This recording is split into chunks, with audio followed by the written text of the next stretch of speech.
सेठ जी, ओ सेठ जी, जरा रुकिए। दया करो माई बाप, 3 दिन से पेट में अन्न का दाना नहीं गया। भगवान के नाम पर एक वक्त की रोटी दिला दो साहब, बड़ी मेहरबानी होगी। अबे हट, पीछे हो। मेरे कपड़ों भी गंदे करोगे क्या? हट पीछे करिए अपने गंदे हाथ। सुबह सुबह तुम जैसों का चेहरा देख लो तो पूरा दिन खराब जाता है। पता नहीं कहां से आ जाते ससुर के नाती। साहब, आपके लिए तो एक सिक्का भी मामूली बात है, पर मेरी जान बच जाएगी। बहुत जोर की भूख लगी है सेठ जी, अब तो शरीर भी साथ नहीं दे रहा।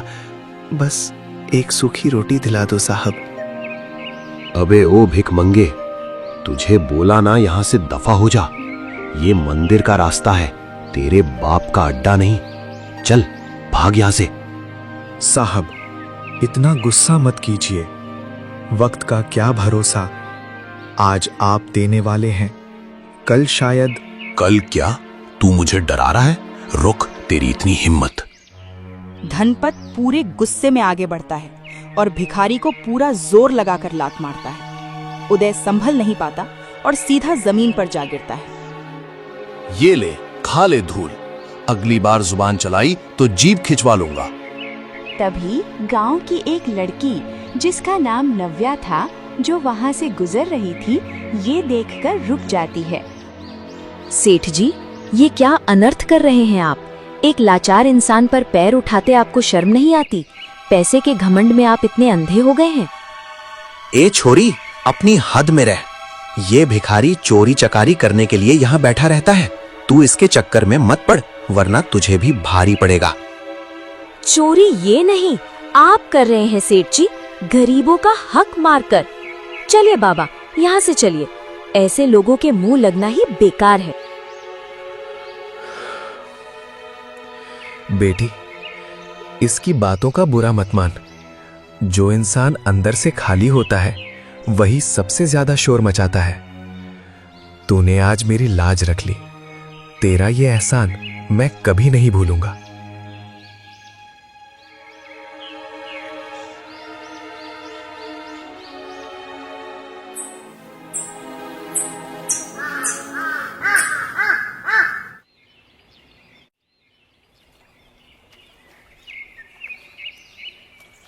इस भिखारी की आंखें और इसकी बातें, ये कोई आम मंगता नहीं लगता। देखूं तो सही ये इस अनाज का क्या करता है। उदय अपनी पोटली खोलता है, पर खुद एक दाना भी नहीं खाता। वो उसे जमीन पर बिखेर देता है और आसपास के पक्षी आकर वो खाना खाने लगते हैं। आ जाओ, खा लो। इंसानों से मांगता तो शायद एक और लात मिलती, पर तुम तो कम से कम साथ बैठकर खाओगे। खा लो दोस्तों, मेरा पेट तुम्हारी खुशी देखकर भर जाएगा। अबे ओ धोखेबाज, वहां तो मर रहा था भूख से और यहाँ अनाज पंछियों को खिला रहा है। तू पक्का किसी बड़े गिरोह का जासूस है। सच बता, ये नाटक क्यों कर रहा है? सेठ, जासूस वो होता है जो छिपकर वार करता है। तुझे डर लग रहा है ना कि ये भिखारी तेरी अकड़ कैसे तोड़ रहा है? तेरी तो आज तुझे इसी नदी में ठंडा करना पड़ेगा। धनपत उदय को मारने के लिए जैसे ही आगे बढ़ता है कि उदय फुर्ती से पानी में छलांग लगा देता है।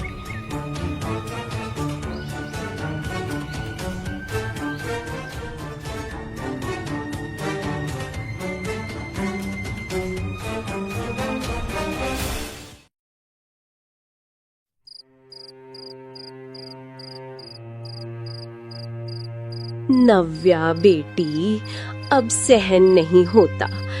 ऐसा लगता है सीने में किसी ने आग भर दी है। मुझे मार दे बेटी, ये दर्द अब नहीं सहा जाता। ऐसा मत कहो माँ, मैं कल हकीम के पास जाऊंगी, चाहे मुझे किसी के भी पैर पड़ने पड़े। मैं दवा लेकर आऊंगी, बस तुम हार मत मानो। तभी दरवाजे पर कुछ गिरने की आवाज आती है। नव्या डरती बाहर एकदम सन्नाटा था, लेकिन दरवाजे के बाहर एक चमकता हुआ नीलम रखा था। हे भगवान, ये क्या है?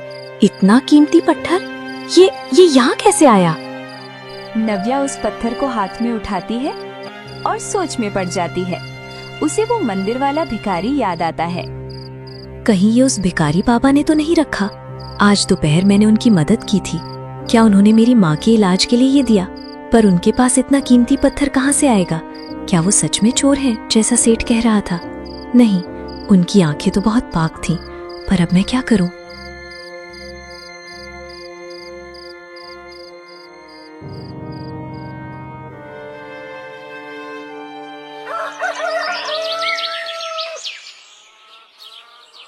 अगले दिन नव्या वो पत्थर लेकर मुखिया के पास पहुंचती है। वहां पर धनपत सेठ भी खड़ा था। मुखिया जी, ये पत्थर मुझे कल रात मेरे घर के बाहर मिला। मैं डरी हुई हूँ। मुझे नहीं पता ये किसका है। बस ये चोरी का ना हो इसलिए मैं आपके पास ले आई। देखा मुखिया जी, मैंने कल ही कहा था, ये वही भिखारी है। साले ने कहीं बड़ा डाका डाला है और अब इस लड़की को फुसला रहा है। ये चोरी का माल है मुखिया जी। नहीं सेठ जी, वो बाबा चोर नहीं लग रहे थे। शायद उन्होंने मेरी बीमार माँ के लिए ये मदद भेजी हो।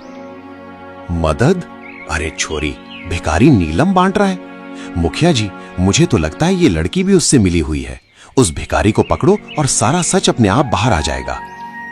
धनपत, तू अपने आदमियों को लेकर जा और वो भिखारी जहां भी मिले घसीटते हुए यहां ला। अगर उसने सच नहीं उगला तो मैं उसकी खाल उधेड़ दूंगा।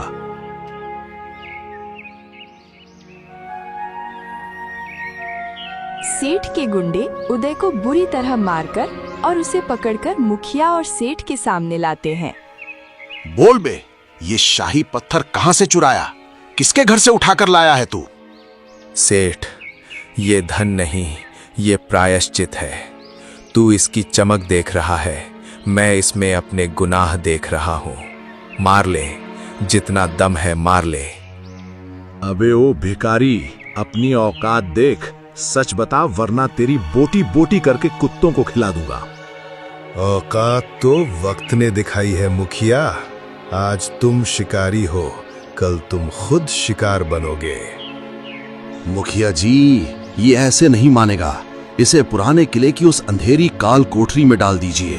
रात के अंधेरे में जब सन्नाटा होगा तब इसकी हेगड़ी निकलेगी। इसे फिर पता चलेगा कि हम क्या चीज है।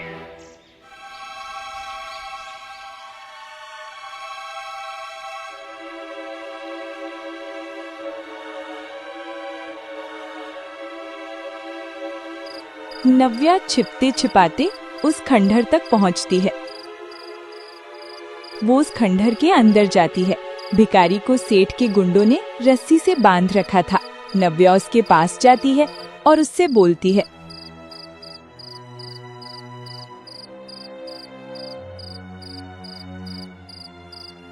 बाबा, आप ठीक तो हैं? मैं नव्या हूँ। मैं आपको यहाँ से निकालने आई हूँ। नव्या, भाग, यहाँ से भाग जा। आज पूर्णिमा की रात है। मेरा शरीर मेरा साथ छोड़ रहा है। भाग नव्या, वरना मैं तुझे भी मार डालूंगा। देखते ही देखते भिखारी एक खूंखार भेड़िए में बदल जाता है। नव्या ये देखकर एकदम से चौंक जाती है। हे भगवान, ये क्या बला है? अगर मारना है तो मार दे, पर अपनी इन आंखों से मुझे ऐसे मत देख। कौन है तू और उस भिखारी के साथ तूने क्या किया? भेड़िया वहां से भागता है और धीरे धीरे जंगल के अंधेरे में गायब हो जाता है।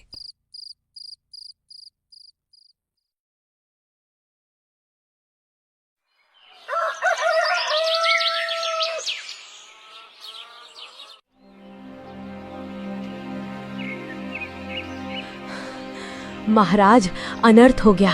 वो भिखारी, वो कोई इंसान नहीं है। वो तो एक आदमखोर जानवर है।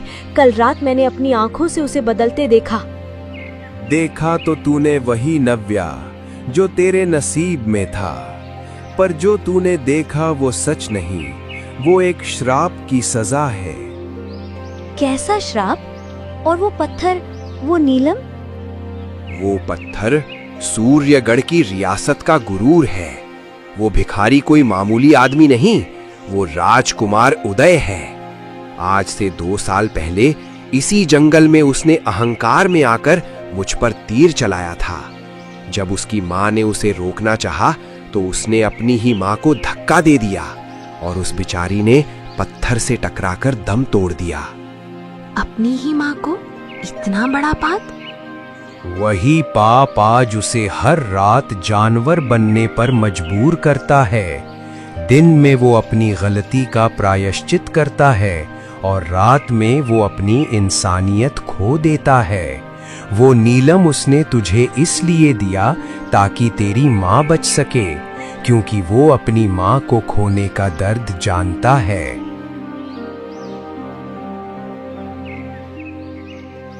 नव्या वहाँ से वापस गांव की तरफ लौट आती है, लेकिन रास्ते में धनपत सेठ और उसके गुंडे नव्या को घेर लेते हैं। अरे ओ छोरी, बहुत उड़ रही है तू। वो पत्थर कहाँ से आया ये तो तूने बता दिया, पर वो भिखारी कहाँ गया? सुना है कल रात जेल से गायब हो गया। सेठ, अपनी औकात में रह। वो कहाँ गया मुझे नहीं पता, और अगर पता भी होता तो तुझे कभी नहीं बताती। जुबान बहुत लंबी हो गई है तेरी।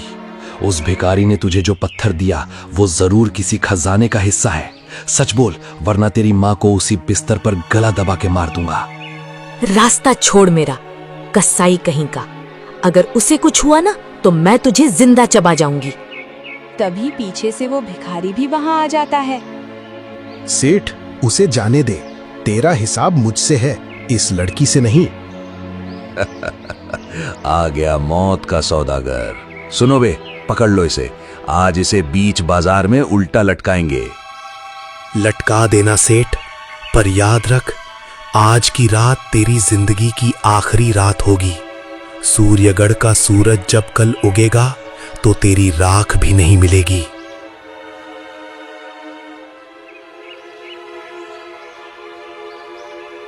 उदय को पकड़कर फिर से मुखिया के सामने लाया जाता है। देख भाई, सीधी सी बात है, हमें उस खजाने का पता बता दे, हम तुझे छोड़ देंगे, वरना ये रात तेरी आखिरी है। खजाना? खजाना तो मेरे कदमों की धूल में है मुखिया, पर तू उसे छू भी नहीं पाएगा। तूने कभी सोचा है कि एक भिखारी के पास इतना बड़ा पत्थर कहां से आया? वही तो पूछ रहे हैं बे, बता कहाँ है बाकी माल? वो माल उस अंधक गुफा में है जहां काल केतु का पहरा है। दम है तो जाकर ले आ।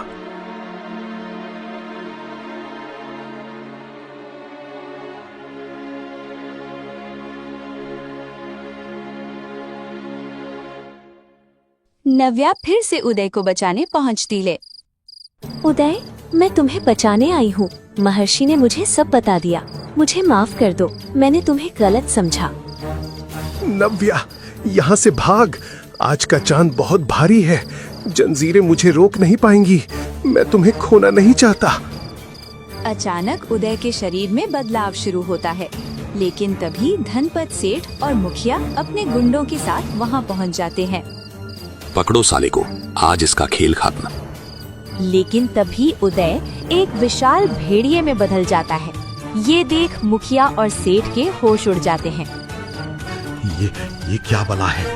ये तो शैतान है, भागो। भेड़िया छलांग लगाता है और एक ही वार में मुखिया के सीने को चीर देता है। धनपत सेठ जान बचाकर जंगल की ओर भागता है। भेड़िया उसके पीछे दौड़ता है।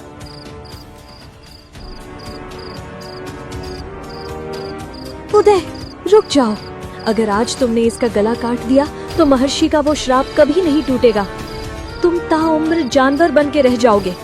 क्या तुम यही चाहते हो कि पूरी जिंदगी एक राक्षस बनकर गुजारो? धनपत सेठ बेचारा थककर रुक जाता है और चिल्लाने लग जाता है। बचाओ, कोई बचाओ, ये शैतान मुझे खा जाएगा। नव्या, बचा ले बेटी, मुझे बचा ले। अब बेटी याद आ रही है सेठ? जब उस बेगुनाह को लातों से मार रहा था तब तो बड़ा शेर बन रहा था। अब अपनी मौत सामने देख के पैरों में गिर गया। तभी भेड़िया उदय झाड़ियों से बाहर निकलता है। वो सीधा धनपत सेठ की ओर बढ़ता है कि तभी नव्या भेड़िए से बोलती है, उदय, रुक जाओ। अगर आज तुमने इसका गला काट दिया तो महर्षि का वो श्राप कभी नहीं टूटेगा। तुम ताउम्र जानवर बन के रह जाओगे। क्या तुम यही चाहते हो कि पूरी जिंदगी एक राक्षस बनकर गुजारो? भेड़िया रुकता है और वो धीरे धीरे वापस इंसान के रूप में बदलने लगता है। इसे मारना पाप नहीं नव्या, पुण्य होगा। इसने न जाने कितने घरों के दिए बुझाए हैं। इसकी रगों में खून नहीं, गरीबों का पसीना बहता है। इसकी सजा मौत नहीं, इसकी जिल्लत है उदय। देखो इसे, ये अपनी ही नजरों में मर चुका है। इसे कानून के हवाले करेंगे।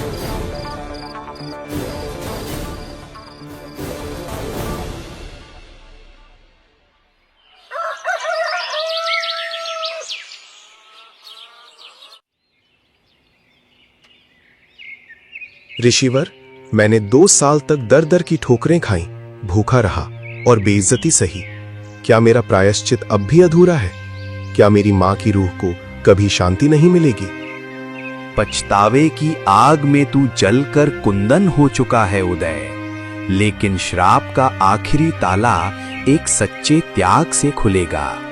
क्या तू तैयार है अपना सब कुछ छोड़ने के लिए? महाराज, जिसके पास खोने को कुछ ना बचा हो, वो त्याग से क्या डरेगा? आप बस मार्ग बताइए। तुझे सूर्यगढ़ वापस जाना होगा। वहां तेरे पिता महाराज वीरेंद्र सिंह मौत की कगार पर हैं। तेरे छोटे भाई ने महल पर कब्जा कर लिया है और प्रजा पर अत्याचार कर रहा है। तुझे अपनी पहचान छिपानी होगी और एक रक्षक बनकर अपनी धरती को बचाना होगा।